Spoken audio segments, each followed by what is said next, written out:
आज आम मसूर जाई डालमा प्रस्तुत करवा। से मु एठी आलू अमृतभंडा टमाटर बैगण बोईतालु मसूर जाई तेजपत्र लंका नहीं जाइछि। आसतु देखिबा मसूर जाई डालमा केमिति आमे प्रस्तुत करवा। देखंतु एठी मु सबु परिबा काटिकी भलसे धोईकी नहीं जाइछि। एबे मु कड़ाई रे पानी गरम कर देइछि। देखंतु भलसे पानी गरम होई आसिलानी। कड़ाई रे आगरु पानी गरम करदेले जेतेबेले आमे परिबाटा बैगण पकाउचंती कइंछिया पड़िबनी। एबे आमे एथिरे जेतिक मु परिबा नेइथिली सबु पकाई दबा।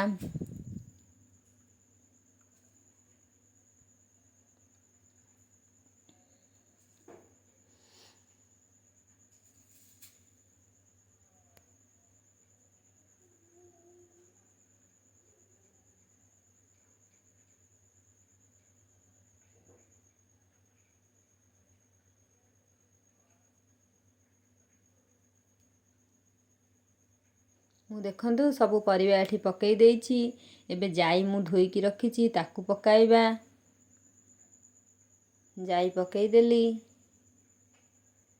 एबे एथिरे आमे तेजपत्र पकाइबा। तेजपत्र एठी पकईली। एबे मु अदा और कंचा लंका छेचिकी रखिछि ताकू पकईली।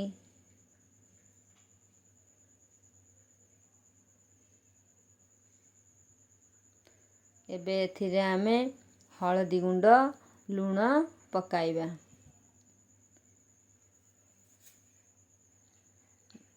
देखंतु मु एठी हळदी गुंड नेइछि आधा चामच पकईली।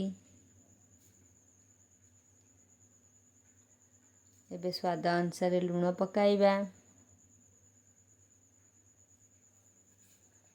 स्वाद अनुसार लूण देली।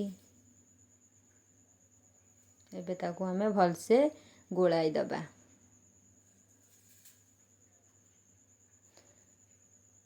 गोलाई दे सारी की एबे ताकू हमें ढांकी दबा। एठी हळदी देखा हेलानी आ टिके हळदी मु नेली देखा होनी जेहेतु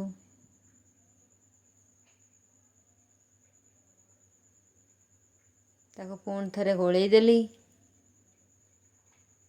एबे ताकू हमें ढांकी दबा।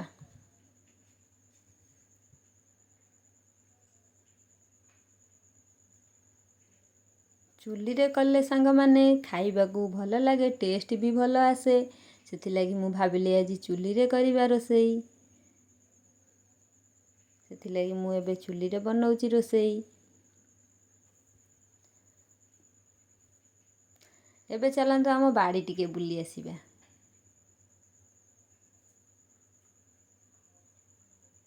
देखंतु एठी बढ़िया कदली कांदीटे हेइची।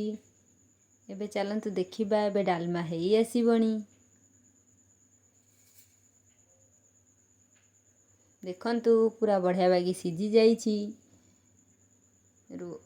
खरिका रे एबे आमे ताकू खेलेइकी भलसे देखिबा। देखंतु बढ़िया बागी सिझी जाइछि आ मिसी जाइछि परिबा सबु।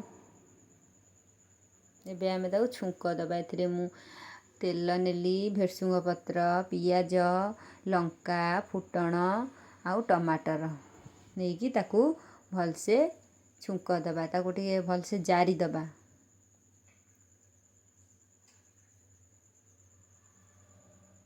एठी भेरसुंग पत्र पकेइली।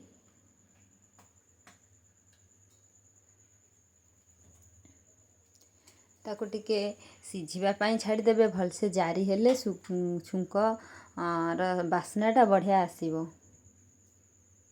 ताकू टिके अधिक समय पर्यंत टिके जारी देबे भलसे जेंति पियाज आसीबो लाल हेई टिके।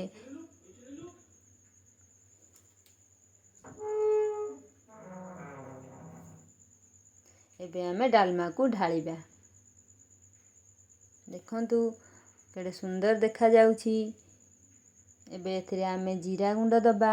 आपण चाहेले एठी लंका भाजी की देई परिबे। जीरा लंका गुंड देले आहुरी भल लागिबो। मु जेहेतु लंका फुटेइछि मु सेथि लागी खाली जीरा गुंड देइछि। जदि आपण माने अधिक राग खाइबे अधिक लंका एठी भाजी की जीरा लंका एमती बेलଣା रे चुरी देबे। चुरी की देई परिबे। ଏବେ ଚାଲନ୍ତୁ ଜିରା ଗୁଣ୍ଡ ପକାଇବା।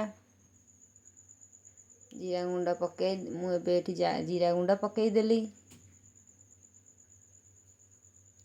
ଏବେ ଆମେ ତାକୁ ଭଲସେ ଗୋଳେଇ ଦେବା।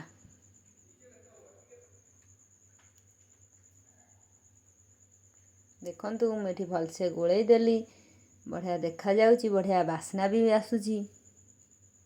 ଆପଣମାନେ ଘରେ ଏଇଭଳିଆ ଡାଲମା ବନାନ୍ତୁ, କମ୍ ଟାଇମ୍ରେ ବନିଯିବ। ଏବେ ଆମେ ତାଟିଆରେ କାଢ଼ିକି ଦେଖେଇବା। ଦେଖନ୍ତୁ କେଡ଼େ ସୁନ୍ଦର ଦେଖାଯାଉଛି।